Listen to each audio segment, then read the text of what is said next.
президиум конференцияда катнашучылар. Сәләтле балалар өчен гуманитар гимназия-интернат үз алдына татар милләтенең яңа буын зыялыларын, күп кырлы шәхесләрен тәрбияләү максатын куйган мәктәп. Без төпле белем һәм милли тәрбия бирү белән генә шикләнмичә, киләчәккә әзер булган, дөньяны актив рәвештә үзгәртеп коручы лидерлар әзерләргә омтылабыз. 2019-2020 уку елында да әлеге максаттан чыгып эшне оештырдык. Мәктәпнең төп күрсәткечләренең берсе булып, бердәм дәүләт имтиханнары тора. Экранда быелгы чыгарылыш укучыларының нәтиҗәләрен тәкъдим итәбез. Бердәм дәүләт имтиханнарының уртача баллары район һәм республика нәтиҗәләреннән югарырак.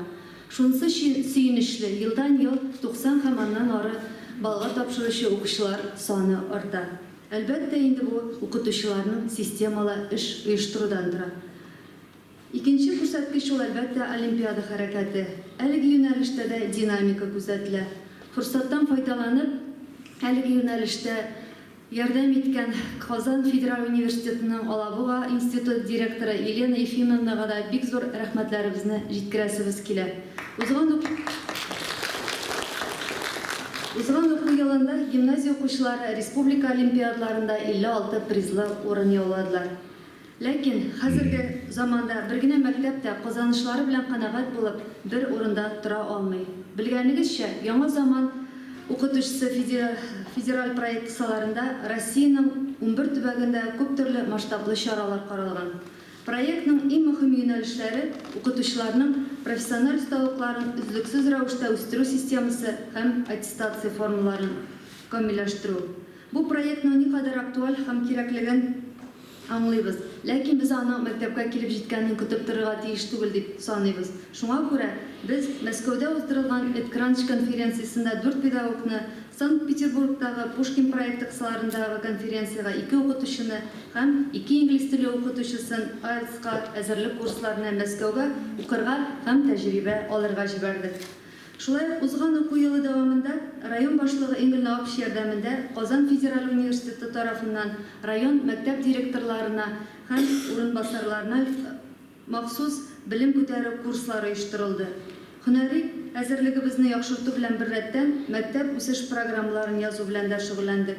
Гимназия-интернатта КФУ белгечләре укытучылар, укучыларга, ата-аналарга айрым стратегик сессиялар оештырды.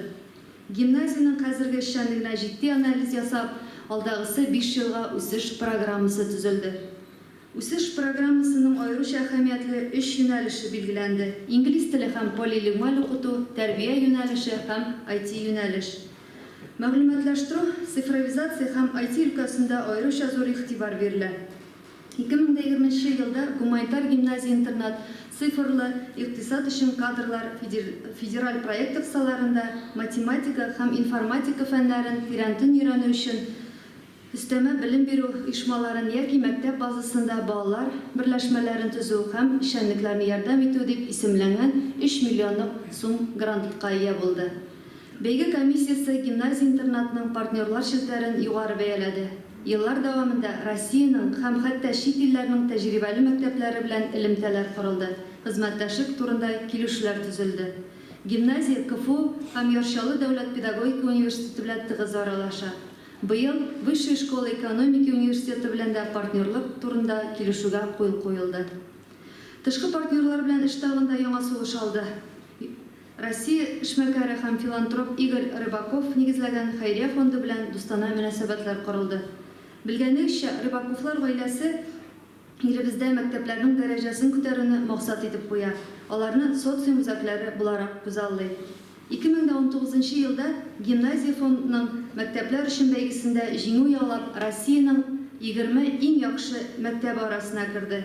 Апрель аенда гимназия командасы язгы мәктәптә катнашып, Актанышта социаль эшмәкәрлек лабораториясе булдыру проектын әзерләде. Лаборатория укучылар һәм укытучыларның социаль проектларын экспертлар һәм устазлар белән берлектә камилләштереп, чын тормышка чыгарга ярдәм итәчәк. Алдагы уку елында фонд белән эшчәнлек дәвам итеп, гимназия базасында аның тәҗрибә уртаклашу өчен федераль мәйданчыгы булдырылачак.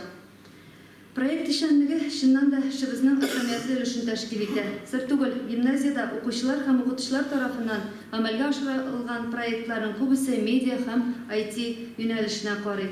2012 елда Татарстанда татар кулъязма мирасының беренче диджитал китапханәсен гимназиядә ясадылар. Хәзер охшаш проектларны Фәннәр академиясе һәм Диния нәзарәте эшли. Кирилл, латин һәм гарәп әлифбаларына транслитератор да укучыларыбызның проекты иде.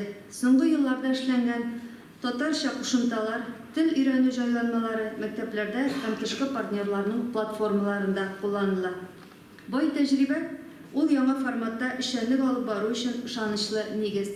Грант һәм федераль проекцияларында гимназиягә Россия Мәгариф министрлыгы тарафыннан яңа бурычлар куелды. Шулай итеп, бу уку елында гимназиядә Рәмиев уку-укыту IT лабораториясе ачыла.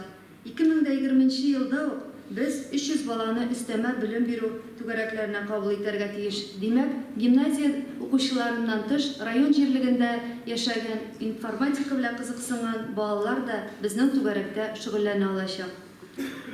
Лаборатория эчендә 11 исемдә түгәрәк эшли. Алар Python һәм Java телләрендә программалаштыру, VR технологиялар, робототехника, 3D модельләштерү, анимация, мәгълүмати куркынычсызлык өлкәләрен үз иченә ала. 2020 елда шушы лаборатория базасында район балалары өчен остаханәләр һәм хакатоннар үткәреләчәк. Проектны гамәлгә ашыруда КФУ ИТИС югары мәктәбе дә катнаша. Хәзерге вакытта яңа уку елына түгәрәкләрне ачуга әзерлек максатыннан лаборатория кабинетларында ремонт бара. Яңа җиһазлар кайтарыла, белем бирәчәк укытучылар КФУ базасында квалификацияларын күтәрә. IT лаборатория түгәрәкләрендә укучыларыбыз цифрлы икътисад өчен кирәкле яңа компетенциялар үзләштерәчәк. Бу зур проектка барыбыз да кушылыр дигән өметтә калабыз. Гимназиянең IT инфраструктурасын тулысынча яңарту күздә тотыла.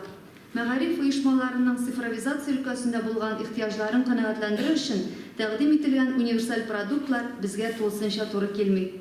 Теге яки бу юнәлеш өчен яңа продукт һәм өстәмә чыгымнар сорала.